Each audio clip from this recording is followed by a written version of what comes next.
Consider, और इससे पहले ही सिमल्टेनियस लीनियर इक्वेशन हम बता चुके हैं, system of linear equation. Consider the system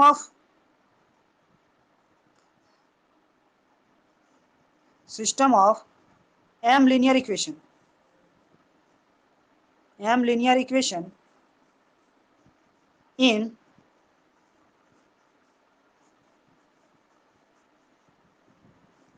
n unknowns,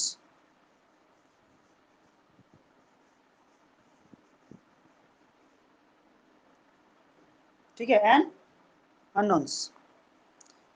कहने का मतलब हमारे पास m लीनियर इक्वेशन होगा और हमारा कितना अननोन्स होंगे, n अननोन्स होंगे, ठीक है, जिसका वैल्यू हमें नहीं पता।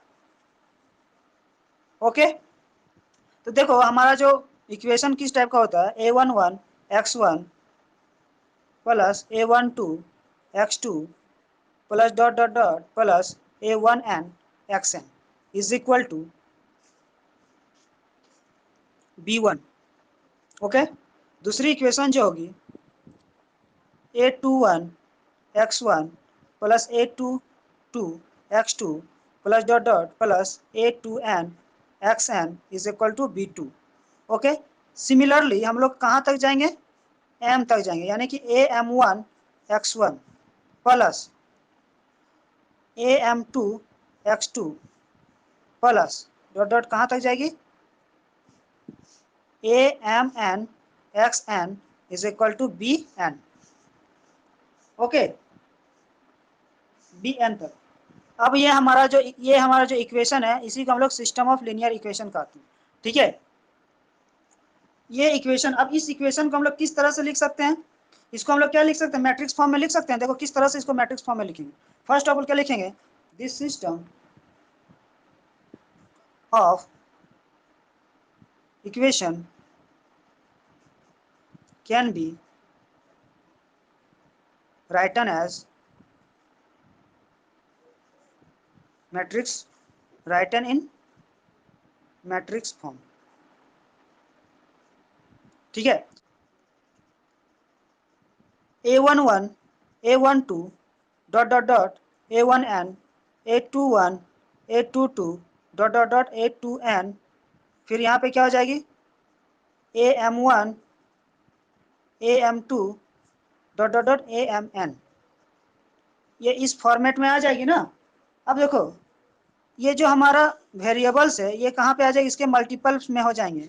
इस तरह से इसको हम लिखेंगे x1 x2 dot dot dot xn हो जाएगी इज इक्वल टू, क्योंकि इक्वेट करेंगे तभी तो इक्वेशन बनेगा, और ये हमारा क्या होती है, सिमल्टेनियसली हम लोग मल्टीप्लाई करते हैं। ओके, तो यहाँ पे क्या हो जाएगा b1 b2 dot dot dot bn। इस तरह से इस सिस्टम ऑफ लीनियर इक्वेशन को हम लोग लिखेंगे। फिर अब यहाँ पे देखो ये जो हमारी है ना, इसको हम लोग मैट्रिक्स ए हो जाएगी, और इसके साथ जो मल्टीप्लाई में ये हमारा x हो जाएगी। x इज इक्वल टू क्या लिख सकते हैं, मान लो हमारा दो वेरिएबल है तो x1 x2 होगा, ठीक है, और इज इक्वल टू ये जो हमारा small b1 b2 dot dot bn है, ये हमारा कैपिटल B से रिप्रेजेंट कर दिए, ठीक है। इसको हम लोग इस तरह से भी लिख सकते हैं। और देन यहाँ से हम लोग ये भी कर सकते हैं, इसको हम लोग ये बोलेंगे कि वेयर, कि जो हमारा a है, a इज इक्वल टू क्या है, a11 a12 dot dot dot a1n, फिर a21 a22 dot dot dot a2n, फिर a3 am1 हो जाएगी, am2 हो जाएगी, और ये कहाँ तक जाएगी, amn तक जाएगी। और ये जो हमारा मैट्रिक्स बना है ये m क्रॉस n मैट्रिक्स बना। ओके, अब यहाँ से जो हमारा x इक्वल टू क्या हो जाएगी, x equal to x1 x2 dot dot dot xn and b equal to जो होगी हमारा, दिख रहा है, b जो होगा हमारा b1 b2 dot dot dot bn तक। यहाँ तक किसी को दिक्कत नहीं है ना, समझ में आ रहा है क्या कर रहे हैं।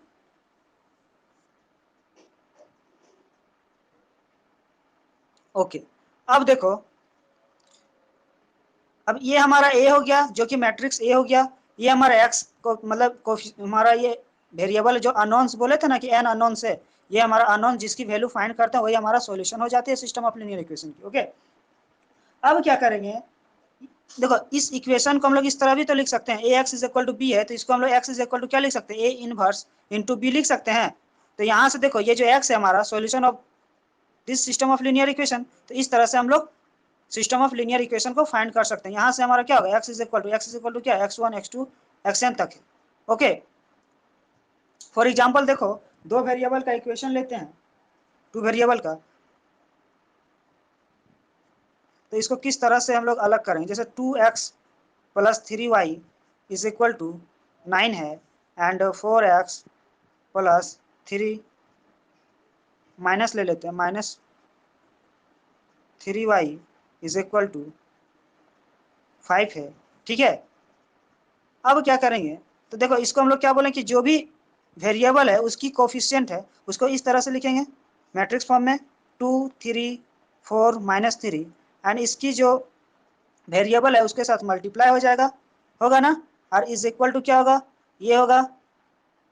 अब यहाँ से हम बोलेंगे कि मैट्रिक्स ए हमारा क्या हो जाएगी, 2 3 4 minus 3 and x is equal to क्या होगा, x y and b is equal to क्या हो जाएगी, 9 और 5 होगी। अब देखो 5 होगा ना, अब देखो यहाँ पे यदि हमको वेरीफाई करना है कि सच में यही आ रहा है तो पहले प्रोडक्ट करके देखो, जिस तरह से हम लोग प्रोडक्ट करते हैं तो क्या होगा प्रोडक्ट में, देखो फर्स्ट में 2 इंटू एक्स 2x फिर प्लस बीच में होगा 3y, सिमिलरली उसी तरह पहला इक्वेशन बन गया, ये इक्वेशन 1 हो गया, इक्वेशन 2 हो गया।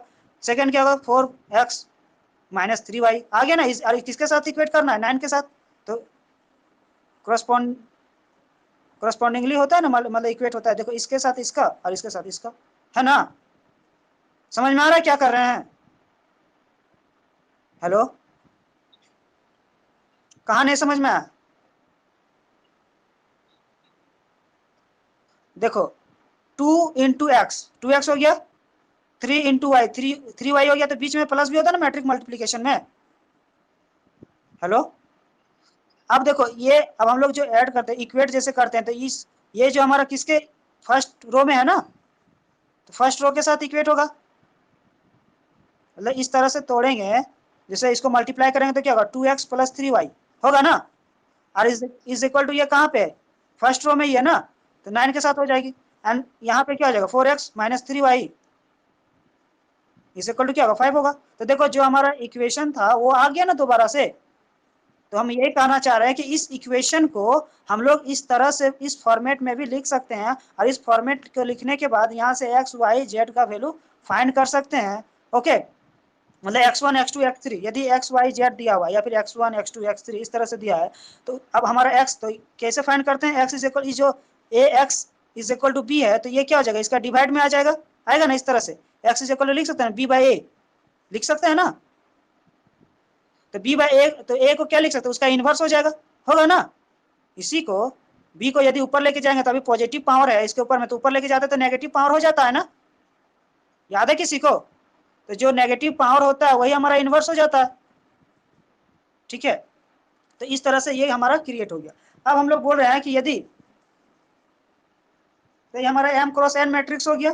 ठीक है, अब देखो अब m क्रॉस m है, और ये जो हमारा a जो a को हम लोग क्या कहेंगे, coefficient of the matrix of the system of linear equation, जो लीनियर इक्वेशन जो दिया है उसी मैट्रिक्स उसी इक्वेशन का ये कोफिशिएंट है ना, हेलो, ये कोफिशिएंट ही है ना सिस्टम ऑफ लीनियर इक्वेशन की, हाँ क्योंकि सारे तो वेरिएबल के साथ कोफिशिएंट में यही थे।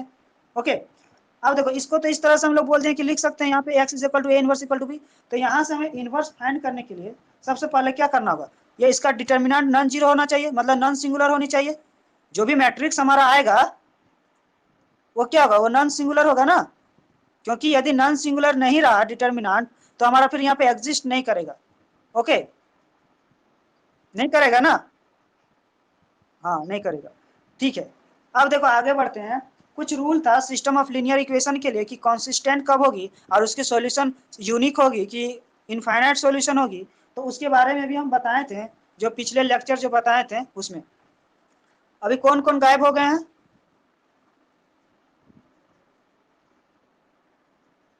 ठीक है, अब देखो क्या है किसका नेटवर्क सही नहीं है?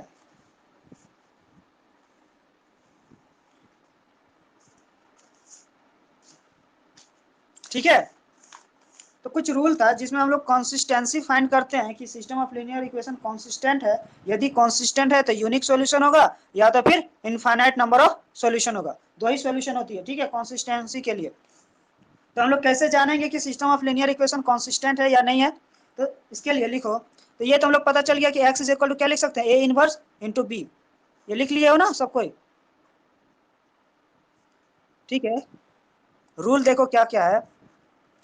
पहला जो है नंबर 1 बोल रहे हैं कि इफ डिटर्मिनेंट ऑफ ए यदि नॉट इक्वल टू 0 है, यानी कि नॉन सिंगुलर है, इसका मतलब क्या होगा? The system of linear equation is consistent. The system is क्या होगा? consistent and a unique solution। Unique solution यानी समझ रहे हो, उसका एक ही सॉल्यूशन होगा। यदि डिटर्मिनेंट नॉन जीरो आ रहा है तो जो सिस्टम हम कहेंगे, सिस्टम कैसा सिस्टम होगा? कंसिस्टेंट होगी, और कंसिस्टेंट होगी तो कैसा सॉल्यूशन होगा? यूनिक सॉल्यूशन होगा। ठीक है, दूसरी जो है हमारा,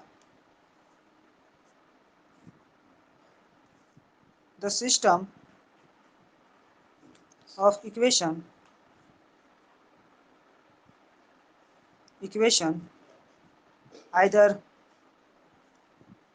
either no solution or infinite number of solution,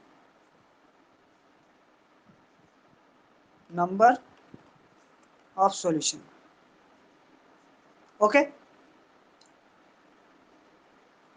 and third is जो है, थर्ड क्या हमारा, हम लोग थर्ड केस देखो, ये दोनों फाइंड करने, पहला केस क्या है कि देखेंगे कि डिटर्मिनेंट हमारा मतलब डिटर्मिनेंट नॉन जीरो है या फिर जीरो है। नॉन जीरो है तो हम लोग बोलेंगे कि नॉन सिंगुलर है, और जीरो है तो सिंगुलर है। सिंगुलर होगा तो उसका इनवर्स फाइंड नहीं होगा।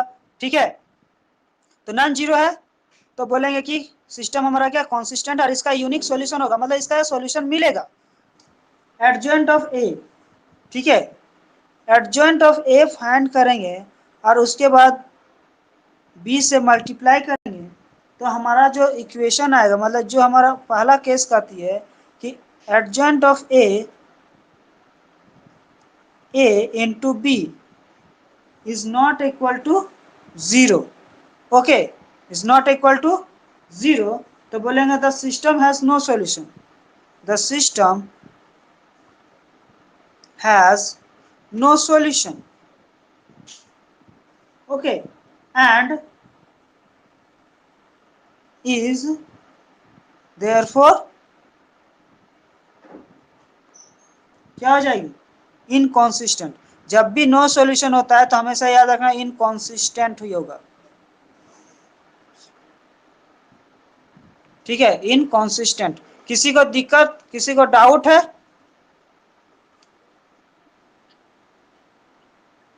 ये वाली देखो, इसमें क्या होगा कि यदि हम लोग एडजॉइंट, हम लोग को पता करना है कि देखो यहाँ पे जैसे डिटर्मिनेंट 0 आ जाएगा, ठीक है, ठीक है ना, तो अब यहाँ तो हमें पता नहीं है ना कि क्या होगा, नो सॉल्यूशन होगा कि इनफाइनाइट नंबर ऑफ सॉल्यूशन होगा। यहाँ तो हम बोल रहे हैं कि दो सॉल्यूशन, दोनों में से कुछ भी हो सकता है, या तो नो सॉल्यूशन होगा या तो इनफाइनाइट नंबर ऑफ सॉल्यूशंस होंगे। ठीक है, तो यहाँ पे हम डाउट में रहेंगे। उस डाउट को क्लियर करने के लिए हम लोग ये नेक्स्ट स्टेप लिए हैं। क्या लिए हैं कि एडजॉइंट ऑफ ए फाइंड करेंगे, उसके बाद जो बी हमारा होगा उसके साथ मल्टीप्लाई करने पे यदि हमारा नॉट इक्वल टू 0 आ रहा है, ठीक है, तो बोलेंगे the system has no solution and therefore inconsistent. No solution है तो आगे जाएंगे ही नहीं, ना तो इसका इनवर्स फाइंड होगा, ठीक है, ना इसका सॉल्यूशन फाइंड होगा। ठीक है, तो यहां से हम लोग यहीं पे लिख देंगे द सॉल्यूशन इज नॉट, मतलब डज नॉट एग्जिस्ट। क्यों? क्योंकि इसका नो सॉल्यूशन, कोई भी सॉल्यूशन नहीं मिलने वाली। सेकंड कंडीशन क्या है बी नंबर में, adjoint of A into B is equal to 0। ठीक है, तो बोलेंगे क्या कि द सिस्टम इज कॉन्सिस्टेंट। हम एक चीज बोले थे, कॉन्सिस्टेंट दो ही केस में होता है, या तो डिटर्मिनेंट नॉट इक्वल टू 0 होगा तभी कॉन्सिस्टेंट हाँ कॉन्सिस्टेंट होता है, ठीक है, जब डिटर्मिनेंट नॉन इक्वल टू 0 होता है, ठीक है, नॉट इक्वल टू 0 होता है तभी कॉन्सिस्टेंट होता है। और इसमें दो सॉल्यूशन होती है। पहला सॉल्यूशन क्या होती है, इनफाइनाइट सॉल्यूशन होती है, इनफाइनाइट नंबर ऑफ सॉल्यूशन होती है कंसिस्टेंसी में, और एक यूनिक सॉल्यूशन होती है, ठीक है। तो देखो यहाँ पे क्या होगा कि adjoint of A into B करने पे हमारा क्या होगा, इस 0 के इक्वल जैसे ही आ जाएगा तो बोलेंगे कि the system is consistent. Okay, जब ये कॉन्सिस्टेंट कहलाएगी तो उसी टाइम हम लोग बोलेंगे and has a infinite number of solution, and has infinitely many solution, many solutions, infinitely many solution। अब देखो ये हमारा केस हो गया, ठीक है। किसी को यहाँ पे डाउट है और